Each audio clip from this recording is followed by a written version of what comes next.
Chers étudiants, chères étudiantes, bonjour. Dans cette vidéo, je vais continuer à vous donner la solution des TD de mécanique quantique qui sont destinés à la filière SMP, le semestre S6. Et dans cette vidéo, on va voir la solution de la première partie de l'exercice numéro 1 de la série numéro 3.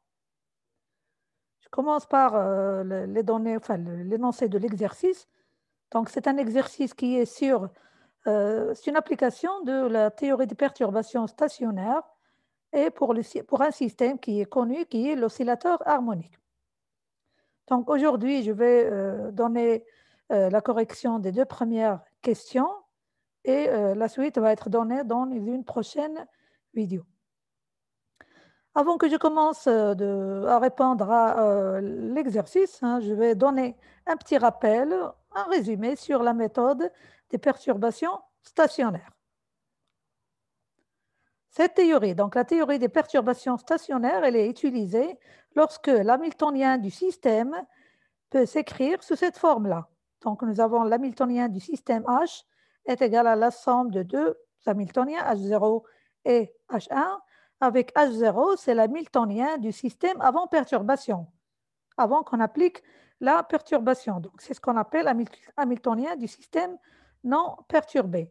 Le H1 représente l'hamiltonien de perturbation, qui est bien sûr hermétique et qui est indépendant du temps. Donc, c'est la perturbation qu'on appelle, bon, on l'appelle perturbation stationnaire, comme on l'appelle perturbation indépendante du temps. L'hamiltonien H1, l'hamiltonien qui représente la perturbation, doit être petit devant H0. Bien sûr, on ne peut pas faire la comparaison entre deux opérateurs, mais en fait, ça veut dire que les éléments de matrice de l'hamiltonien de perturbation sont petits devant les éléments de matrice de l'hamiltonien du système non perturbé, de H0. Okay. Les énergies propres EN0, enfin, si on met ici un indice, c'est une sorte un indice qui représente avant la perturbation.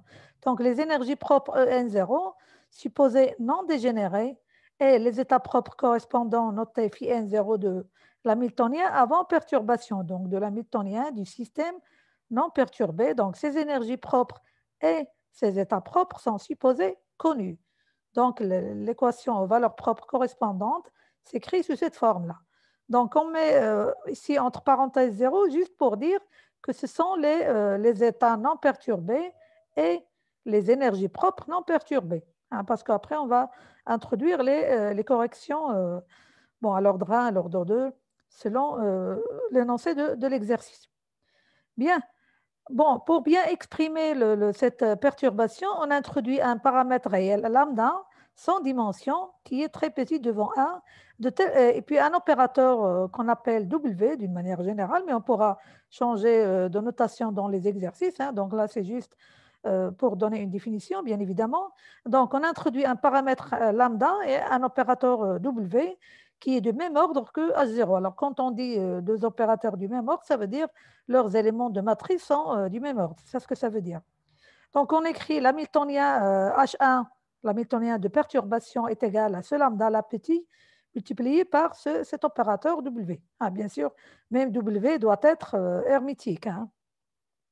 Donc, on écrit l'hamiltonien du système sous forme, donc c'est un hamiltonien qui va dépendre de ce paramètre lambda, donc qui représente donc, la perturbation qui est petit 1, qui est inférieur à 1, pardon, donc H0 plus, donc H de lambda égale à H0 plus lambda W, avec la condition, bon, bien sûr, H de 0, lorsque lambda égale à 0, est égal à H0. Donc là, c'est bien évident. Voilà donc en gros la position du problème. Donc nous avons un système de cette forme-là. Donc je rappelle ici, bon, juste on va voir le cas où les énergies propres de H0 sont non dégénérées.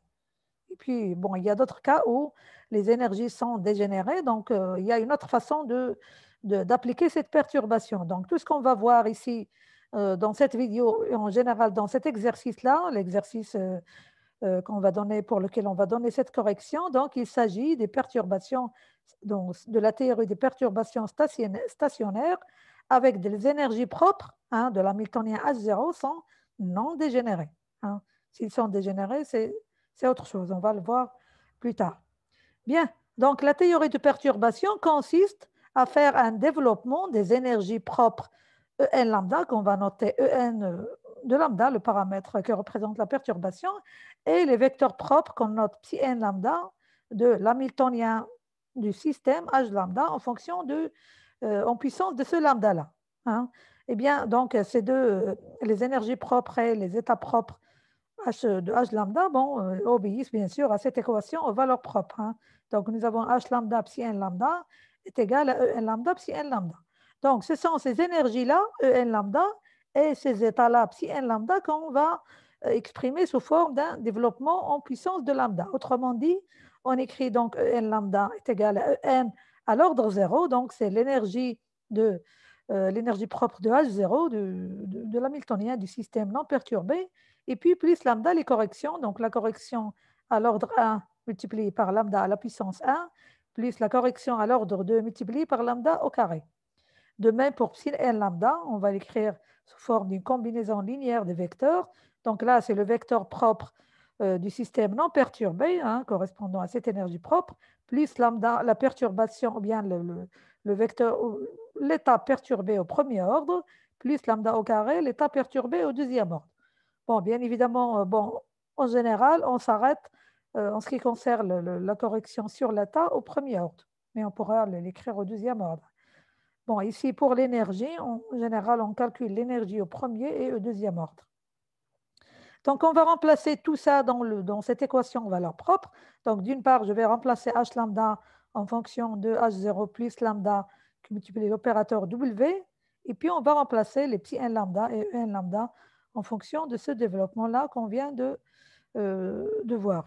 Donc, voilà l'état, psi n lambda, hein, et voilà l'énergie En lambda multiplié par l'état. Donc, vous voyez bien, il y a un développement en termes de lambda. Eh bien, le calcul, c'est-à-dire l'utilisation de la théorie de perturbation, donc c'est un calcul qui consiste à identifier les termes du même puissance en lambda. Donc là, vous voyez bien un lambda qui est là, et puis là, vous avez lambda, lambda carré, là, vous avez bon, lambda à la puissance 0, lambda, lambda carré, et là aussi. Donc, quand on fait le produit des termes à gauche avec les termes et les termes à droite, on fait l'identification des termes qui ont la même puissance de lambda, et puis on commence les calculs. Bien sûr, ce détail-là, je ne vais pas le donner, hein, mais je donne juste, après avoir fait un certain nombre de calculs, hein, donc ce sont des choses qui ont été vues dans le cours. Donc, on obtient les corrections. Bon, je commence par la correction au premier ordre de l'énergie En, je rappelle, non dégénérée. Donc, cette correction au premier ordre en énergie, elle est définie. Bon, elle est trouvée par le calcul. Hein, donc, c'est un calcul qui nous permet de trouver cette équation-là.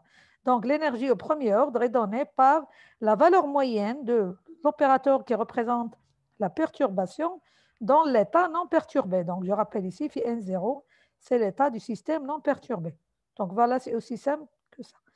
Autrement dit, donc, on pourra écrire l'énergie du système corrigée au premier ordre sous forme donc, de l'énergie à l'ordre 0, donc du système non perturbé, plus l'énergie au premier ordre. Bien sûr, là, on multiplie par lambda. Hein, donc, quand on multiplie lambda par W, donc on va avoir ici la valeur moyenne de l'hamiltonien HA. OK, quand on remplace dans l'énergie du système. Maintenant, la correction au deuxième ordre de l'énergie. Bon, bien sûr, après un calcul, on trouve cette énergie, elle est exprimée par cette expression-là. Bien, cette expression-là, donc faites attention, là, donc on calcule la correction pour l'énergie En, donc du niveau N. Hein. Donc, on va faire la sommation sur tous les M qui sont différents de ce N-là. Et puis, la sommation sur alpha allant de 1 jusqu'à Gm des états. Bon, là, ce sont les états. Hein, les états phi m alpha à l'ordre 0, hein, qui sont aussi des états propres de l'hamiltonien H0. Donc, avec l'action de H0 sur ces états-là, phi m alpha 0 donne l'énergie EM du niveau M à l'ordre 0, hein, le même état. Bon, là, on ne sait pas si cette énergie EM0, il est non dégénéré ou bien dégénéré. Hein. Pour EN0, il est non dégénéré. Hein. Bon, EN0, c'est EN. Hein. Donc, on note EN sans rien ou bien on met un 0 juste pour identifier par rapport à la correction, tout simplement. Donc, les autres énergies autres que EN, bon, peuvent être dégénérés. Donc, c'est pour ça, le alpha là, ça représente le degré de dégénérescence. Donc, on va avoir la sommation sur tous les alpha allant de 1 jusqu'à Gm. Donc, Gm, c'est le degré de dégénérescence de cette énergie EM0, qui est énergie propre de H0, associée à cet état phi m alpha. OK, donc le alpha va prendre 1, 2, 3, ça dépend de combien il est dégénéré, cette énergie à l'ordre 0, mais du niveau M. Hein, ce n'est pas N. Hein, donc la sommation sur tous les niveaux M différents de N. Donc voilà la définition de cette correction au deuxième ordre. Autrement dit, donc l'énergie du système qui va être corrigée jusqu'au deuxième ordre, eh bien, c'est la somme des termes qu'on vient de voir. Donc, c'est le terme à l'ordre 0, l'énergie à l'ordre 0, plus la correction à l'ordre 1, c'est la valeur moyenne de H1 dans l'état non perturbé, plus la correction à l'ordre 2. Donc là, on multiplie par lambda carré le W qui va donner ici le module au carré de cet élément de matrice de l'hamiltonien de perturbation H1 entre l'état non perturbé phi n et l'état non perturbé phi m alpha. Et puis, on divise par la différence des énergies propres correspondantes. Donc là, c'est l'énergie EN0 correspondant à cet état phi n0. Et ici, c'est l'énergie EM0, non, bien sûr, du système non perturbé correspondant à l'état phi m alpha à l'ordre 0. Maintenant, on va exprimer la correction sur l'état au premier ordre qui est noté à n. Bon, bien sûr, là, je donne une notation, mais les notations peuvent changer selon le besoin de l'exercice. Donc, cette correction à l'ordre 1, toujours du niveau n, elle est donnée. Bon, vous allez voir ici, donc c'est la même sommation que nous avons ici, du même élément de matrice, sauf là, nous avons un module au carré, mais là, il n'y a pas de module. C'est l'élément de matrice de la perturbation W entre l'état phi n à l'ordre 0 et l'état phi m alpha à l'ordre 0. Et puis, on multiplie par le vecteur phi m alpha à l'ordre 0. Bien sûr, c'est un vecteur, donc il faut avoir un vecteur. Hein, d'accord? Lorsqu'on va remplacer cette correction dans l'état au premier ordre, on obtient l'état du système perturbé à l'ordre 1. Donc, psi n de lambda, c'est phi n0, le vecteur d'état du système non perturbé, plus ce terme-là, bien sûr, multiplié par lambda. Donc, lambda W, c'est H1. Donc, c'est l'élément de matrice de l'hamiltonien H1 entre l'état phi n0 et l'état phi m alpha 0. Et puis, le vecteur, bien sûr, phi m alpha, qui est ce vecteur-là. Bien, donc voilà en gros donc, ce petit rappel de cette théorie de perturbation stationnaire. Voyons maintenant l'énoncé de la première question de cet exercice. Donc, nous avons on considère un oscillateur harmonique à une dimension, donc à une dimension, constitué par un électron négatif soumis à un potentiel V de x. Bon, c'est le potentiel harmonique d'un oscillateur harmonique qui est 1 demi m oméga carré x carré. Cet oscillateur est perturbé par un champ électrique fixe, grand E, dans la direction x positive, ce qui se traduit par un potentiel, c'est-à-dire une énergie potentielle, c'est petit e multiplié par le champ grand E, multiplié par la variable x. La question, calculer les niveaux du système en poussant le calcul jusqu'au deuxième ordre des perturbations. Bien, donc je vais résumer un petit peu les données de cet exercice et puis le rappel de quelques données qui sont nécessaires pour pouvoir répondre à la question. Donc, il s'agit d'un oscillateur harmonique, que je vais noter dorénavant OH, oscillateur harmonique, à une dimension, constitué d'un électron de masse m, de pulsation oméga et de charge moins E. Cet oscillateur harmonique est perturbé par un champ électrique fixe E dans la direction x positive. Donc, son énergie potentielle correspondante s'exprime V égale à E multiplié par le champ E multiplié par la variable x. Donc, on pourra exprimer l'hamiltonien total du système, qui peut s'exprimer sous la forme de H, l'hamiltonien du système après perturbation, est égal à H0, qui est l'hamiltonien de l'oscillateur harmonique non perturbé, ou bien avant perturbation, plus, là c'est l'opérateur correspondant à la perturbation. Donc c'est l'équivalent de H1 que j'ai donné lorsque j'ai fait le rappel. Donc le H au lieu de H1, on l'a noté V.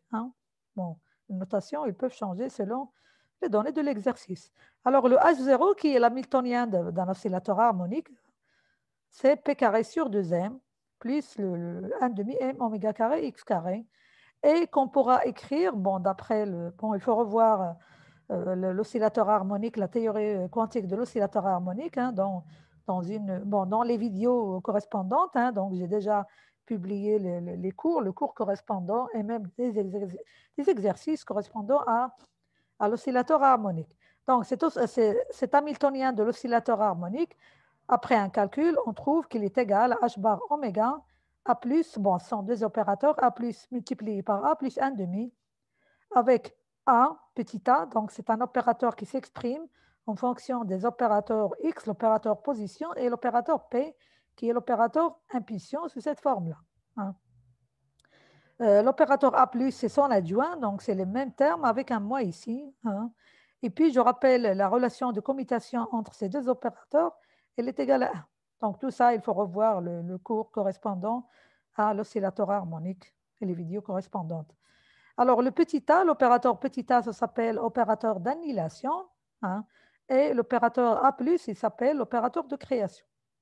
Voilà donc, si vous voulez, ces opérateurs qu'on va utiliser, bien sûr, sont des autres. Bon, on va pas les utiliser, on va pas utiliser tout ce que nous avons là, hein, mais on va utiliser les opérateurs A et A+, dans la réponse correspondante à cet exercice. Donc, l'équation aux valeurs propres de l'hamiltonien non perturbé, H0, donc l'hamiltonien de l'oscillateur harmonique avant perturbation. Bon, il s'écrit de la même manière, hein, donc H0, que celle que j'ai donnée dans le rappel, toujours la même forme, sauf ici, bon, je donne les énergies qui sont les énergies d'un oscillateur harmonique, bien sûr non perturbé. Ils sont donnés par H bar oméga, petit n plus 1 demi, le même état phi n 0, avec n, c'est un entier naturel qui peut être égal 0, 1, 2, 3, qui donne bien sûr les niveaux d'un oscillateur harmonique. Je rappelle aussi l'action des opérateurs d'annihilation et de création sur ces états propres de H0. Donc, l'action de A sur l'état correspondant à n égale à 0 ici, hein, donc la valeur minimale de n, c'est 0.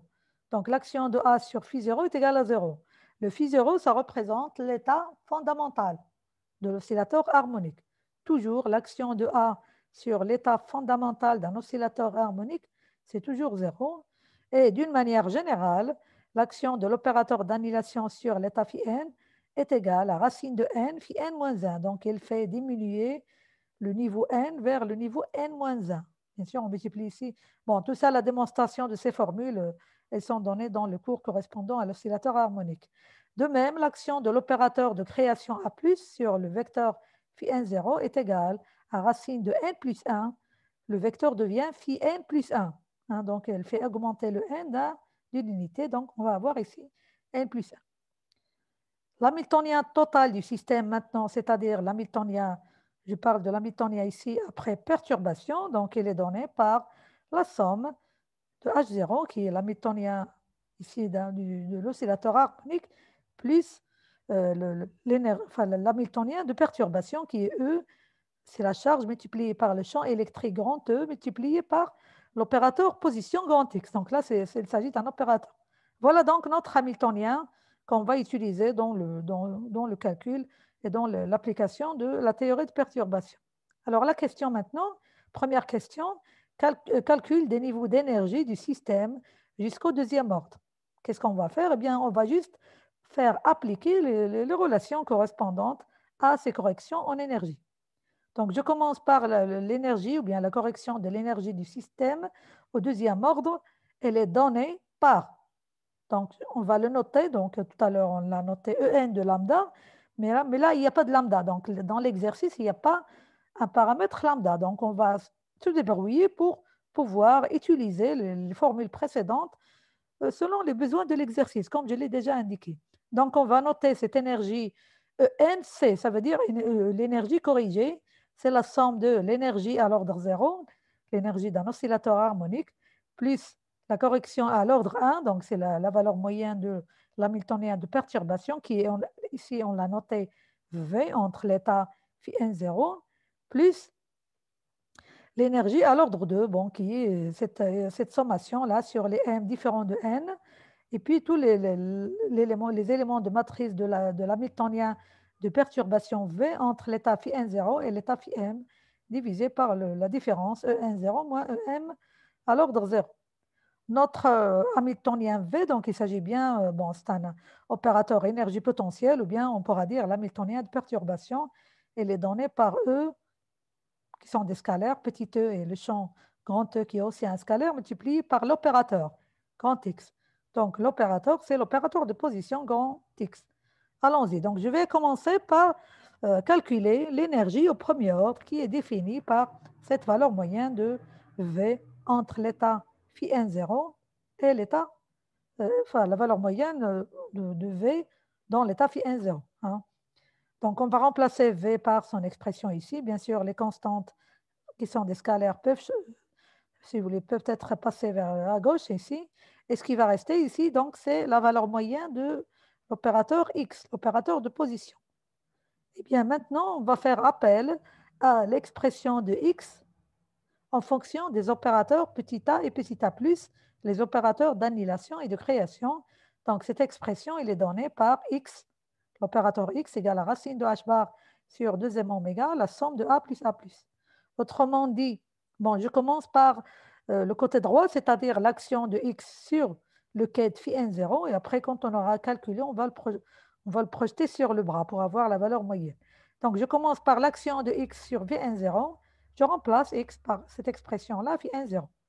Je vais bien sûr appliquer ce que je viens de rappeler, c'est-à-dire l'action de A sur phi n0, je l'ai déjà rappelé, est égale à racine de n phi n moins 1. Okay? Et l'action de A plus sur phi n0, c'est racine de n plus 1 phi n plus 1. Donc là, je vais les remplacer directement. Hein. Voilà. Donc l'action de x sur le vecteur phi n0, c'est racine de h bar sur 2m oméga qui est un scalaire. On va le faire passer à gauche. Et là, on va avoir racine de n phi n moins 1 qui vient de l'action de a sur phi n plus racine de n plus 1 phi n plus 1 qui vient de l'action de a plus sur phi n. Maintenant, on va projeter tout ça sur le bras phi n0. Vous voyez bien, là, quand je vais projeter, bon, tout ça sont des scalaires, racine de n plus 1, je vais avoir ici le produit scalaire phi n moins 1, qui va donner le symbole de Kronecker, delta n moins 1, OK? Et le produit scalaire phi n, bien sûr, toujours à l'ordre 0, phi n plus 1, qui va donner le symbole de Kronecker, delta n plus 1. Autrement dit, donc, la valeur moyenne de x dans l'état phi n0 est égale à racine de h bar sur 2m oméga, racine de n, donc delta n moins 1. Ça, c'est le symbole de Kronecker qui vient du produit scalaire de phi n moins 1 avec phi n. Plus racine de n plus 1, le symbole de Kronecker delta n plus 1 qui vient du produit scalaire phi n plus 1 avec phi n. Bien sûr, n est différent de n moins 1, et ici n est différent de n plus 1, donc est égal à 0. Donc, ces deux symboles delta, ou bien les deux produits scalaires de deux vecteurs qui sont différents, hein, en quelque sorte. Donc, le produit scalaire de ce vecteur phi n moins 1 avec phi n, c'est 0, car ils sont deux vecteurs différents. De même, le produit scalaire de ce vecteur phi n plus 1 avec phi 1, c'est 0. Ce sont deux vecteurs qui sont différents. Et les vecteurs sont toujours orthogonaux. Hein. En fait, ils sont orthonormés. Hein. Bon, le produit scalaire du même vecteur, c'est 1, et le produit scalaire de deux vecteurs différents, c'est 0. Voilà, donc on déduit que la correction à l'ordre 1 du système, hein, c'est la valeur moyenne de l'hamiltonien V qui est égale à 0. Hein, parce que V, c'est le produit petit e, grand E multiplié par x. Hein, donc la valeur moyenne de x égale à 0, ce qui veut dire que la valeur moyenne de V égale 0. Voilà donc la correction à l'ordre 1. Elle est nulle. Maintenant, on va exprimer, on va calculer la correction à l'ordre 2. Alors, cette correction, elle est donnée, bon, pour ce cas-là, pour notre système qui est l'oscillateur harmonique, hein, elle est donnée par la sommation sur m différent de n, phi m0. Donc, qu'est-ce qu'on constate ici? Bon, j'ai enlevé la sommation sur les alphas. Pourquoi? Parce que toutes les énergies propres de l'oscillateur harmonique à une dimension sont non dégénérées. Donc, En, il est déjà non dégénéré, donc c'est le n pour lequel on calcule la correction.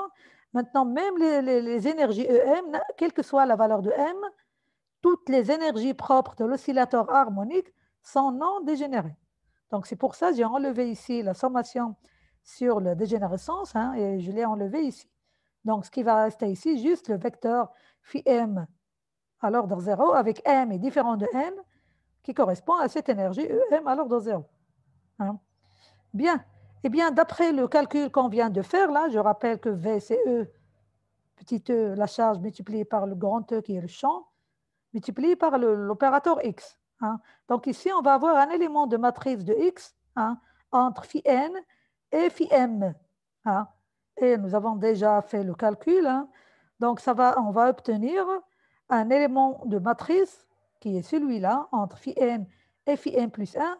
Et pour que cet élément de matrice soit non nul, hein, il faut que m soit égal soit à n moins 1 ou bien à n plus 1 pour les deux expressions que j'ai calculées tout à l'heure. Hein. OK? Parce que lorsqu'on va faire l'action de x sur phi n0 qui est obtenue par l'action des a et a plus, hein, donc on va avoir la première action de a qui va donner phi n moins 1 ici, ce qui veut dire que le m doit être égal à n moins 1. Pour l'action de a plus sur phi n, ça va donner phi n plus 1, donc il faut que m soit égal à n plus 1 pour que l'élément de matrice soit non nul. Voilà, donc cette sommation va être réduite à la sommation de deux termes, m égale à n-1 et m égale à n plus 1. Voilà, donc la correction à l'ordre 2, c'est l'élément de matrice de V entre phi n-1. Là, c'est l'énergie en-1 correspond à ce vecteur phi n-1. Et puis l'élément de matrice de V entre phi n0, phi n plus 1. Ici, en plus 1, c'est l'énergie propre de cet état phi n plus 1. Ou je rappelle bien sûr les énergies propres de l'oscillateur harmonique En0, hein, ils sont données par h bar oméga n plus 1 demi. Donc pour En-1, l'énergie En-1, eh bien, il suffit de remplacer ici par N-1. D'accord? Et pour En plus 1, il suffit de remplacer ici par N plus 1. L'indice ici, En plus 1. Bon, je ne vais pas donner les détails du calcul, mais lorsque je fais la différence En moins En-1, tout le monde à l'ordre 0, hein, donc il y a le n plus 1 demi qui va s'annuler, ça va rester un h bar oméga. Bon, vous pouvez vérifier. Hein. Donc En à l'ordre 0 moins En moins 1 à l'ordre 0 est égal à h bar oméga. Hein. Donc je rappelle que En moins 1, c'est ici n moins 1. OK? De même, la différence entre En0 moins En plus 1, donc là on va avoir n plus 1. Hein, donc quand on va faire la différence En moins En plus 1, ça va rester moins h bar oméga. Vous pouvez prendre le stylo, remplacer, vous allez trouver ceci. Donc là, ça donne h bar oméga pour ce dénominateur-là. Et là, ça va donner moins h bar oméga pour ces dénominateurs-là. OK? Bien. Maintenant, je vais donner l'expression des éléments de matrice qui sont ici dans les numérateurs. Or, d'après le calcul précédent, hein, nous avons l'élément de matrice de x entre phi n et phi n moins 1. C'est racine de h bar sur 2m oméga, racine de n. Bon, c'est racine de n en fait, multiplié par le produit scalaire phi n moins 1, phi n moins 1 qui est égal à 1. Hein. Pour l'élément de matrice de x entre phi n plus 1 est égal à cette constante, racine de n plus 1 multiplié par le produit scalaire phi n plus 1, qui est égal à 1. Donc, bon, j'explique sans, bien sûr, écrire tous ces détails. Bien, donc on va remplacer tout ce que nous avons dans cette correction à l'ordre 2. Donc, on va avoir ce racine-là, hein, parce qu'on va prendre le module au carré de ces éléments de matrice. Hein, OK? Donc là, ce sont les modules au carré. C'est pour ça qu'on va avoir ici h bar sur 2m oméga qu'on va faire sortir. De même, on va avoir E, la charge multipliée par le champ électrique, le taux au carré, hein, qui vient de l'élément de matrice de V. OK? Et puis le carré de racine de n, ça va donner n ici. Le carré de racine de n plus 1, ça va donner n plus 1. Et pour les dénominateurs, c'est h bar oméga que nous avons calculé précédemment et moins h bar oméga. Donc le moins, je l'ai fait monter ici. Voilà, donc vous pouvez revoir les expressions précédentes. Donc on aboutit à cette expression-là. Donc là, il y a le n moins n qui va s'annuler. Donc ce qui va rester, c'est 1 sur h bar oméga. Après simplification de h bar, on va obtenir donc l'énergie corrigée à l'ordre 2, qui est moins E au carré, la charge, que multiplier le module du champ électrique au carré, divisé par 2m oméga au carré. Donc là, on va avoir un oméga multiplié par ce oméga qui est là, qui va donner oméga carré. Voilà donc la correction à l'ordre 2 de l'énergie. Et je vais déduire donc l'énergie du système corrigée jusqu'au deuxième ordre. Elle est donnée par l'énergie du système à l'ordre 0, donc qui est l'énergie d'un oscillateur harmonique non perturbé. Hein. La correction à l'ordre 1, elle est nulle. Hein. Donc, il ne reste que la correction à l'ordre 2, qui est cette correction-là. Donc, moins ce terme-là. Donc, voilà donc l'énergie du système corrigé au deuxième ordre. Donc, voilà pour cette première question. Voyons maintenant la deuxième question. Donnez l'expression des fonctions d'onde perturbées au premier ordre dans la base des fonctions non perturbées, des fonctions d'onde du système.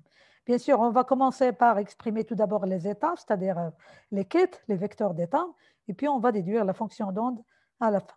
Bien, état du système corrigé au premier ordre. Hein. Donc, on va exprimer la correction sur l'état au premier ordre. Elle est donnée, d'après le rappel que j'ai donné au début, il est donné par cette expression-là. Donc, la correction au premier ordre, 1n, est égale à la sommation sur m. Donc là, vous voyez bien que j'ai encore enlevé la sommation sur le degré de dégénération alpha. Pourquoi? Parce que les énergies de l'oscillateur harmonique à une dimension sont non dégénérées. Donc, il y a un seul vecteur propre, phi m, à l'ordre 0. Donc là, on va voir donc, les mêmes éléments de matrice que ceux qu'on vient de calculer lorsque nous avons calculé la correction en énergie au deuxième ordre. Bien sûr, là, il n'y a pas de module au carré, donc il y a juste l'élément de matrice hein, divisé par cette différence qu'on a aussi déjà calculée et le vecteur phi m. Donc, d'après les calculs précédents, bon, cette sommation va être réduite à deux termes. Le terme où le m est égal à n-1 et le terme où m est égal à n plus 1. Voilà, donc cette correction pour l'état, elle est donnée par cet élément de matrice de V entre phi n-1 divisé par cette différence d'énergie En-n-1 et puis que multiplier l'état phi n-1 qui est le même, c'est le conjugué de celui-là. Et puis plus le deuxième terme qui est phi n plus 1, l'élément de matrice de V entre phi n plus 1 divisé par cette différence d'énergie et puis l'état phi n plus 1. Bien sûr, ces éléments de matrice, on les a déjà calculés. Bon, c'est ce que nous avons calculé précédemment. Cette différence des énergies aussi, on l'a calculée. Donc là, c'est h bar oméga. Ici, c'est moins h bar oméga. Bon, là, si vous vous rappelez bien, c'est racine de h bar sur 2m oméga que multiplie racine de n. Et là, c'est racine de h bar sur 2m oméga que multiplie racine de n plus 1. Et là, c'est moins h bar oméga. Donc, on va remplacer tout ce que nous avons déjà calculé. Donc, j'utilise les résultats précédents pour déterminer cette correction à l'ordre 1.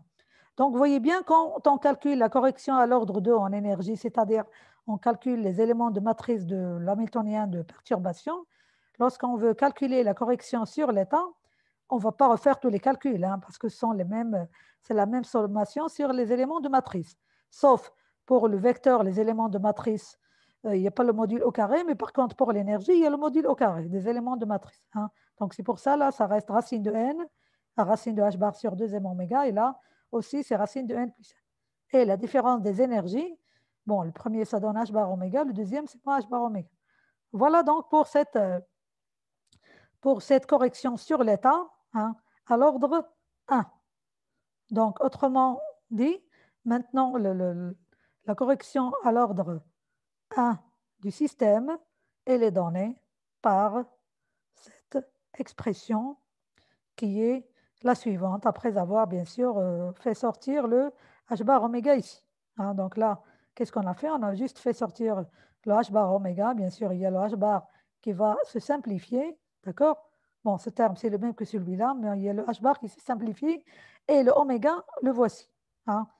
D'accord, voilà cette expression. Maintenant, on va exprimer l'état du système maintenant, corrigé jusqu'à l'ordre 1. Donc, l'état du système, c'est les états à l'ordre 0, les états du système non perturbés, plus cette correction à l'ordre 1 hein, qui est celle qu'on vient de calculer. OK? Voilà donc cette correction à l'ordre 1. Donc maintenant, on va passer vers l'expression de la fonction d'onde, hein. Donc là, c'est la correction sur le vecteur d'état, le ket, hein. Maintenant, bon, pour l'exercice, on demande les fonctions d'onde. Eh bien, pour déterminer les fonctions d'onde, rappelez-vous bien, il suffit de projeter l'état, le ket là, sur le vecteur x, sur la base x, hein. C'est-à-dire, ma fonction d'onde, que je vais noter phi n corrigé, bon, c, ça veut dire corrigé de x, c'est la projection de ce ket-là sur la base x, hein. C'est-à-dire, on va projeter tous ces quêtes-là, ces trois quêtes qui vont donner les fonctions d'onde correspondant à tous ces niveaux-là. Voilà donc ce qui est égal à la fonction d'onde phi n0 de x, qui est la fonction d'onde du système non perturbé, plus bien sûr la constante, elle est toujours là, racine de n, qui multiplie la fonction d'onde n-1 du niveau n-1 à l'ordre 0, bien sûr du système non perturbé aussi, moins racine de n plus 1, phi n plus 1, donc c'est la fonction d'onde du niveau n plus 1. Voilà donc ces fonctions d'onde. Et voilà donc la réponse à cette deuxième question avec laquelle donc on termine cette solution de la première partie de l'exercice numéro 1, hein, de la série numéro 3. Voilà, et on va continuer dans la prochaine vidéo. Donc, je vous remercie pour votre attention.